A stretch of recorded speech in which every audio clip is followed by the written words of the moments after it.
Friends, welcome back to Nandini Anand blogs in Kannada. ಎಲ್ಲರೂ ಹೇಗಿದ್ದೀರಾ? ಇವತ್ತು ಮಧ್ಯಾಹ್ನದಿಂದ ಬ್ಲಾಗ್ ಮಾಡ್ತಾ ಇದ್ದೀನಿ. ಆ್ಯಕ್ಚುಲಿ ಒಬ್ಬಟ್ಟೆ ಮಾಡಿದ್ದೀರಾ, ಒಬ್ಬಟ್ಟು ಸಾರು ಹೇಗೆ ಮಾಡೋದು ಅಂತ ತುಂಬ ಜನ ಗೊತ್ತಿಲ್ಲ.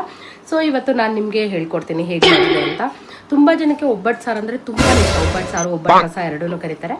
ಸೊ ನಾನು ಒಬ್ಬಟ್ಟು ಮಾಡಿ ಒಬ್ಬಟ್ಟು ಸಾಂಬಾರು ಮಾಡೋದಕ್ಕೆ ಟೈಮ್ ಇರಲ್ಲ ಅಂದ್ಕೊಳ್ಳಿ. ಅಂಥವ್ರು ಈಸಿಯಾಗಿ ಹೇಗೆ ಒಬ್ಬಟ್ಟು ಮಾಡ್ದಿರೇ ಒಬ್ಬಟ್ಟು ಸಾರು ಮಾಡೋದು ಅಂತ ಹೇಳ್ಕೊಡ್ತೀನಿ. ಸೇಮ್ ಟೇಸ್ಟ್, ಏನು ಡಿಫ್ರೆನ್ಸ್ ಬರಲ್ಲ. ಸೊ ಬನ್ನಿ ನಿಮಗೂ ಕೂಡ ತೋರಿಸ್ತೀನಿ ಹೇಗೆ ಮಾಡೋದು ಅಂತ. ಫಸ್ಟಿಗೆ ನಾನಿಲ್ಲಿ ಸ್ವಲ್ಪ ಬೇಳೆನ ಬೇಯಿಸ್ಕೊಂಡಿದ್ದೀನಿ, ಜಸ್ಟ್ ನೀರು ಹಾಕಿ ಬೇಯಿಸ್ಕೊಂಡಿದ್ದೀನಿ. ಅದಾದಮೇಲೆ ಸ್ಪೆಷಲ್ ಅಂತ ಹೇಳಿದ್ರೆ ಒಬ್ಬಟ್ಟು ಸಾರಲ್ಲಿ ಯೂಸ್ ಮಾಡೋಂಥದ್ದು ಅಕ್ಕಿನ ಸ್ವಲ್ಪ ಇಲ್ಲಿ ಫ್ರೈ ಮಾಡ್ಕೊಳ್ತಾ ಇದ್ದೀನಿ. ಅಕ್ಕಿ ಆದಮೇಲೆ ಒಣಗಿದ ಮೆಣಸಿನ್ಕಾಯಿ, ಬೆಳ್ಳುಳ್ಳಿ, ಕರಿಬೇವು ಹಾಗೆ ಹುಣಸೆ ಹಣ್ಣು ಇದಿಷ್ಟು ರೆಡಿ ಮಾಡಿ ಇಟ್ಕೊಳ್ಬೇಕು. ನಾನಿಲ್ಲಿ ಫಸ್ಟು ಅಕ್ಕಿ, ಜೀರಿಗೆ ಮತ್ತು ಮೆಂತ್ಯ ಇದಿಷ್ಟು ಫ್ರೈ ಮಾಡಿಕೊಂಡು ಮಿಕ್ಸಿ ಮಾಡ್ಕೊಂಬಿಡ್ತೀನಿ. ಒಂದು ಪೌಡರ್ ರೆಡಿ ಆಗುತ್ತೆ. ಸೊ ಬನ್ನಿ ಫಸ್ಟು ಪೌಡರ್ ರೆಡಿ ಮಾಡ್ಕೊಂಬಿಡೋಣ. ಅಕ್ಕಿ ಸ್ವಲ್ಪ ಚೆನ್ನಾಗಿ ಹೊಂಬಣ್ಣಕ್ಕೆ ಬಂದ ಮೇಲೆ ಜೀರಿಗೆ ಹಾಕ್ತಾಯಿದ್ದೀನಿ. ನಾನಿಲ್ಲಿ 1.5 ಟೇಬಲ್ ಸ್ಪೂನಷ್ಟು ಜೀರಿಗೆ ತೊಗೊಂಡಿದ್ದೀನಿ. ಹಾಗೆ ಒಂದು ಚಿಕ್ಕ ಸ್ಪೂನಷ್ಟು ಮೆಂತ್ಯಕಾಳು ತೊಗೊಂಡಿದ್ದೀನಿ. ಮೆಂತ್ಯಕಾಳು ಜಾಸ್ತಿ ಹಾಕ್ಬಾರ್ದು, ಕಹಿ ಬಂದ್ಬಿಡುತ್ತೆ ಒಬ್ಬಟ್ಟು ಸಾಂಬಾರು. ಸೊ ಇದಿಷ್ಟು ಚೆನ್ನಾಗಿ ಈ ಥರ ಹಾಕಿ ಸ್ಮೆಲ್ಲು ಗಮ್ಮಂತ ಬರುತ್ತೆ. ಆ ಟೈಮಲ್ಲಿ ಇದನ್ನು ಆಫ್ ಮಾಡಬೇಕು. ಚೆನ್ನಾಗಾಗಿದೆ ನೋಡಿ, ಈ ಥರ ಹಿಂಗಾದಾಗ ಇದನ್ನು ಆಫ್ ಮಾಡಿಟ್ಕೊಳ್ಳೋಣ. ಆಫ್ ಮಾಡಿ ಇದು ತಣ್ಣಗಾಗಬೇಕು. ತಣ್ಣಗಾದ್ಮೇಲೆ ಮಿಕ್ಸಿ ಮಾಡ್ಕೊಳ್ಬೇಕು.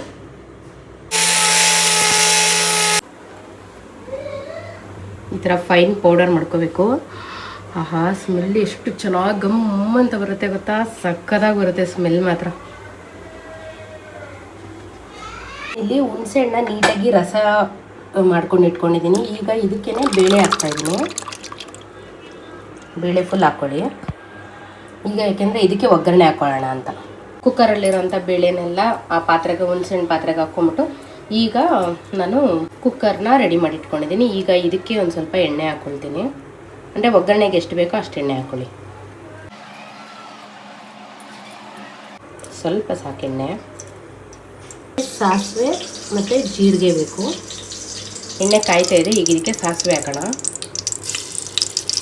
ಸಾಸಿವೆ ಮತ್ತು ಜೀರಿಗೆ ನೋಡಿ ಹಾಕ್ಕೊಳ್ಳಿ, ಯಾಕೆಂದರೆ ನಾವು ಅಕ್ಕಿಗೂ ಕೂಡ ಹಾಕಿರ್ತೀವಿ.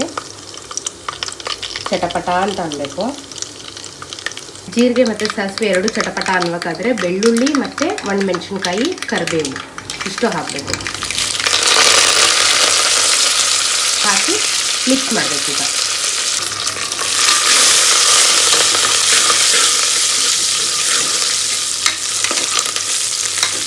ಇದು ಮಿಕ್ಸ್ ಮಾಡಬೇಕಾದ್ರೆ ಸ್ಮೆಲ್ಲು, ಬೆಳ್ಳುಳ್ಳಿ ವಾಸನೆ ಮತ್ತು ಮೆಣಸಿನ್ಕಾಯ್ದು ಸ್ಮೆಲ್ಲು ಗಮ್ ಅಂತ ಬರ್ತಾ ಇರುತ್ತೆ. ಇದು ಮಾಡ್ತಾಯಿದ್ರೇ ಒಬ್ಬಟ್ಟು ಸಾರು ಮಾಡ್ತಾಯಿದ್ದಾರೆ ಅಂತ ಗೊತ್ತಾಗ್ಬಿಡುತ್ತೆ ನೋಡಿ. ಇದು ಸ್ವಲ್ಪ ಚೆನ್ನಾಗಿ ಫ್ರೈ ಆಯ್ತಲ್ಲ. ಈಗ ಇದಕ್ಕೆ ನೆಕ್ಸ್ಟ್ ನಾವು ಹುಣಸೆ ಹಣ್ಣು ರಸ ಮತ್ತು ಬೇಳೆ ನಾವು ಬೇಯಿಸ್ಕೊಂಡು ಇದ್ವಲ್ಲ ಅದು ಎರಡು ಕೂಡ ಮಿಕ್ಸ್ ಮಾಡೋದು.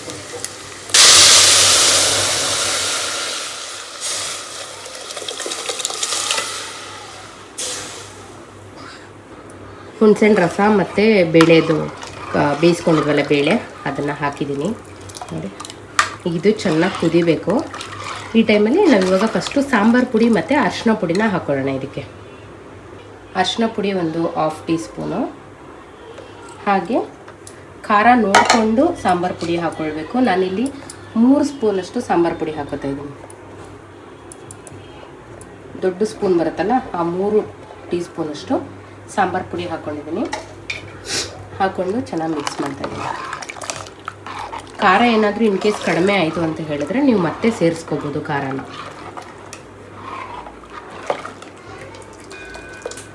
ಖಾರ ಕಡಿಮೆ ಅನಿಸ್ತು ಅಂದರೆ ಬೇಕಾದ್ರೆ ಟೇಸ್ಟ್ ಮಾಡಿಕೊಂಡು ಇನ್ನೊಂದು ಸ್ವಲ್ಪ ಖಾರ ಬೇಕಾದ್ರೆ ಹಾಕ್ಕೊಳ್ಬೋದು. ನನ್ನ ಪ್ರಕಾರ ಸಾಕು, ಏಕೆಂದರೆ ನಾವು ಇನ್ನೂ ನೀರು ಹಾಕ್ತೀವಿ, ಖಾರನೇ ಜಾಸ್ತಿ ಅನಿಸುತ್ತೆ. ಅರಿಶಿನ ಪುಡಿ, ಸಾಂಬಾರು ಪುಡಿ ಎರಡು ಕೂಡ ಹಾಕಿ ಚೆನ್ನಾಗಿ ಈ ಥರ ಮಿಕ್ಸ್ ಮಾಡ್ಕೊಳ್ಳಿ. ಮಿಕ್ಸ್ ಮಾಡಿಕೊಂಡು ಇವಾಗ ನಿಮಗೆ ಎಷ್ಟು ಅಳತೆ ಬೇಕೋ ಅಷ್ಟು ನೀರು ಹಾಕ್ಕೊಳ್ಳಿ. ಇದು ಒಬ್ಬಟ್ಟು ಸಾರಲ್ವ, ಸ್ವಲ್ಪ ತೆಳ್ಳಗೆ ಇರಬೇಕು. ಸೊ ಅದರಿಂದ ನಾನು ಇವಾಗ ಇದಕ್ಕೆ 2 ಚೊಂಬಷ್ಟು ನೀರನ್ನ ಸೇರಿಸ್ತೀನಿ ನೋಡಿ. ಆಲ್ಮೋಸ್ಟು ನಾನು ತುಂಬ ಹಾಕಿದ್ದೀನಿ ನೀರನ್ನ. 1/4 ಭಾಗ ಇತ್ತು ಕುಕ್ಕರಲ್ಲಿ, ನಾನು ತುಂಬ ಹಾಕಿದ್ದೀನಿ. ಇದು ಚೆನ್ನಾಗಿ ಕುದಿಯುತ್ತೆ. ಸೊ ಕುದಿಯೋದ್ರಿಂದ ನಾವು ಸ್ವಲ್ಪ ನೀರು ಜಾಸ್ತಿನೇ ಹಾಕಬೇಕು. ಸೊ ಈಗ ಉಪ್ಪು ಹಾಕೋಣ. ನಾನು ಹಾಕೋದು ಕಲ್ಲುಪ್ಪು. ಸೊ ನೋಡ್ಕೊಂಡು ಕಲ್ಲುಪ್ಪು ಹಾಕಿ ಅಳತೆ ಆ್ಯಸ್ ಪರ್ ಟೇಸ್ಟು. ಗೊತ್ತಾಗದೇ ಇರೋರು ಉಪ್ಪು ಹಾಕಿ ಸ್ವಲ್ಪ ಹೊತ್ತು ಬಿಟ್ಟು ಟೇಸ್ಟ್ ಮಾಡಿ ಕೂಡ ಹಾಕ್ಕೊಳ್ಳಿ, ಗೊತ್ತಾಗುತ್ತೆ ನಿಮಗೆ. ನಾವು ಕಲ್ಲುಪ್ಪು ಅಂದಾಜು ಮೇಲೆ ಹಾಕೋದ್ರಿಂದ ನಂಗೆ ಕರೆಕ್ಟಾಗಿರುತ್ತೆ ಅಂತ ಗೊತ್ತಾಗುತ್ತೆ. ನೀವು ಗೊತ್ತಾಗಿಲ್ಲ ಅಂತ ಹೇಳಿದ್ರೆ ಸ್ವಲ್ಪ ಹಾಕಿ ಮಿಕ್ಸ್ ಮಾಡಿ ಒಂದು ಸ್ವಲ್ಪ ಹೊತ್ತು ಬಿಡಿ, ಉಪ್ಪೆಲ್ಲ ಕರಗುತ್ತೆ. ಆಮೇಲೆ ಸ್ವಲ್ಪ ಕೈ ಮೇಲೆ ಹಾಕ್ಕೊಂಡು ಟೇಸ್ಟ್ ಮಾಡಿ ನೋಡಿ, ಆವಾಗ ಗೊತ್ತಾಗುತ್ತೆ. ಓಕೆನಾ? ಇದು ಚೆನ್ನಾಗಿ ಕುದಿಬೇಕಾದ್ರೆ ನಾವು ಮಿಕ್ಸಿ ಮಾಡ್ಕೊಂಡಿದ್ದೀವಲ್ಲ ಅದನ್ನು ಹಾಕಬೇಕು. ಇದು ಕುದೀಲಿ, ಫಸ್ಟು ಚೆನ್ನಾಗಿ ಕುದಿಬೇಕಿದು. ಸಾಂಬಾರು ನೋಡಿ ಈ ಥರ ಕುದೀತಾ ಇದೆ. ಈಗ ನಾವು ಮಿಕ್ಸಿ ಮಾಡಿ ಇಟ್ಕೊಂಡಿದ್ವಲ್ಲ ಅದನ್ನು ಇದರೊಳಗಡೆಗೆ ಹಾಕಬೇಕು. ಆ್ಯಕ್ಚುಲಿ ಮಿಕ್ಸಿ ಮಾಡಿರೋದಕ್ಕೆ ನಾನು ಸ್ವಲ್ಪ ನೀರು ಹಾಕಿ ಈ ಥರ ಮಿಕ್ಸಿಗೆ ಹಾಕ್ಬಿಡ್ತೀನಿ, ಸುಮ್ಮನೆ ಎರಡೆರಡು ಪಾತ್ರೆ ಯಾಕೆ ಮಾಡೋದು ಅಂತ. ಏನಕ್ಕೆ ಅಂತ ಹೇಳಿದ್ರೆ ಗಂಟಾಗ್ಬಿಡುತ್ತೆ. ನಾವು ಹಂಗೆ ಮಿಕ್ಸಿ ಮಾಡಿದ ತಕ್ಷಣ ಏನಾದರೂ ಹಾಕ್ಬಿಡ್ತೀವಿ ಅಂದರೆ ಗಂಟಾಗುತ್ತೆ ಈ ಥರ. ಸೊ ಅದರಿಂದ ಮಿಕ್ಸಿ ಒಳಗಡೆಗೆ ಸ್ವಲ್ಪ ನೀರು ಹಾಕಿ ಚೆನ್ನಾಗಿ ಈ ಥರ ಮಿಕ್ಸ್ ಮಾಡಿ ಆವಾಗ ಹಾಕೋದ್ರಿಂದ ನಿಮಗೆ ಗಂಟಾಗಲ್ಲ ನೋಡಿ ಈ ಥರ. ಈಗ ಇದನ್ನು ಕುದೀತಾ ಇರೋವಂಥ ಸಾಂಬಾರಿಗೆ ಹಾಕೋಣ.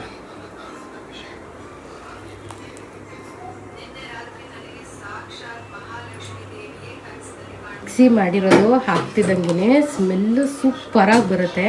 ಸೊ ಈಗ ಒಂದು ರೌಂಡ್ ಈ ಥರ ಕಲಕಬೇಕು, ಈ ಥರ ಚೆನ್ನಾಗಿ ಮಿಕ್ಸ್ ಮಾಡಬೇಕು. ಇಲ್ಲಾಂತಂದರೆ ಗಂಟೆ ಏನಾದರೂ ಇತ್ತು ಅಂತಂದರೆ ಇದಾಗುತ್ತೆ. ಸೊ ಅದರಿಂದ ಒಂದ್ಸರಿ ಈ ಥರ ಚೆನ್ನಾಗಿ ಮಿಕ್ಸ್ ಮಾಡಿ ಆಮೇಲೆ ಸಿಮ್ಮಲ್ಲಿರೋ ಊರಿನ ಸ್ವಲ್ಪ ಜೋರು ಮಾಡಿ ಚೆನ್ನಾಗಿ ಒಂದ್ಸಲಿ ಕುದಿಬೇಕು.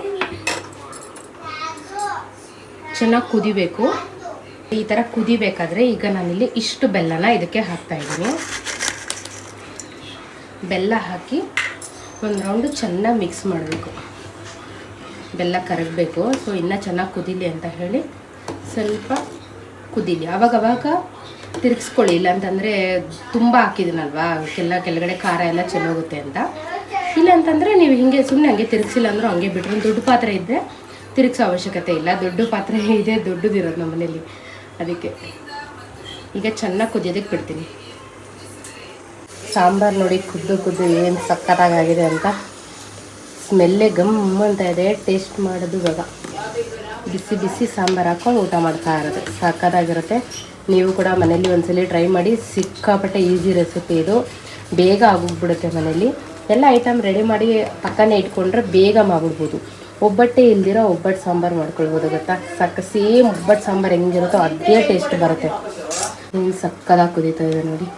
ಒಬ್ಬಟ್ಟು ಸಾಂಬಾರು ರೆಡಿ ಆಯಿತು. ನೀವು ಕೂಡ ಮನೇಲಿ ಬೇಗ ಹಬ್ಬದ ಟೈಮಲ್ಲೆಲ್ಲ ಮಾಡ್ಕೊಳ್ಳಂಗಿದ್ರೆ, ಅಂದರೆ ಒಬ್ಬಟ್ಟು ಮಾಡೋಕ್ಕೆ ಟೈಮ್ ಇಲ್ಲ, ಹೊರಗಡೆಯಿಂದ ಏನಾರು ತರಿಸ್ಕೊಳ್ತೀವಿ, ಬಟ್ ಒಬ್ಬಟ್ಟು ಸಾಂಬಾರು ಇದ್ರೆ ಚೆನ್ನಾಗಿರುತ್ತಲ್ಲ ಅಂತ ಏನಾರು ಅಂದರೆ, ಸೊ ನೀವು ಈ ಥರ ಮನೇಲಿ ಒಬ್ಬಟ್ಟು ಸಾಂಬಾರು ಮಾಡ್ಕೊಂಡು ಒಬ್ಬಟ್ಟು ಬೇಕಾದರೆ ಹೊರಗಡೆಯಿಂದ ತರಿಸ್ಕೊಳ್ಬೋದು. ನಿಮ್ಮ ಇಷ್ಟ ಅದು. ಇಲ್ಲ ಮಾಡ್ತಿದ್ರೆ ನಿಮಗಿದ್ರೆ ಮಾಡ್ಕೊಳ್ಬೋದು. ಸೊ ನನಗಂತೂ ಮನೇಲಿ ಒಬ್ಬಟ್ಟು ಮಾಡೋಕ್ಕೆ ಟೈಮ್ ಇಲ್ಲ ಅಂತಂದಾಗ ಒಬ್ಬಟ್ಟು ಸಾಂಬಾರು ಈ ಥರ ರೆಡಿ ಮಾಡ್ಕೊಳ್ಬಿಡ್ತೀನಿ. ಆಮೇಲೆ ನಾನೇನು ಮಾಡ್ತೀನಿ, ಒಬ್ಬಟ್ಟನ್ನ ಹೊರಗಡೆಯಿಂದ ತರಿಸ್ಕೊಳ್ತೀನಿ ಅಷ್ಟೇ. ಸೊ ನೀವು ಕೂಡ ಮನೇಲಿ ಟ್ರೈ ಮಾಡಿ ಹೇಗೆ ಬಂದು ಅಂತ ನನಗೆ ತಿಳಿಸಿ, ಓಕೆನಾ? Thank you so much. ಈಗ ಎಲ್ಲರೂ ಸಪೋರ್ಟ್ ಮಾಡ್ತಾಯಿರಿ. ಒಳ್ಳೊಳ್ಳೆ ಫುಡ್ ವ್ಲಾಗ್ಸು ಬೇಗ ಪಟ ಅಂತ ಮಾಡುವಂಥ ಕೆಲವೊಂದು ಫುಡ್ ರೆಸಿಪೀಸ್ ಇದೆ ನನ್ನ ಹತ್ರ. ಅದನ್ನೆಲ್ಲ ನೆಕ್ಸ್ಟ್ ವೀಡಿಯೋಸಲ್ಲಿ ಬರ್ತಾ ಇರುತ್ತೆ. Okay, thank you so much. Thanks for watching. Bye.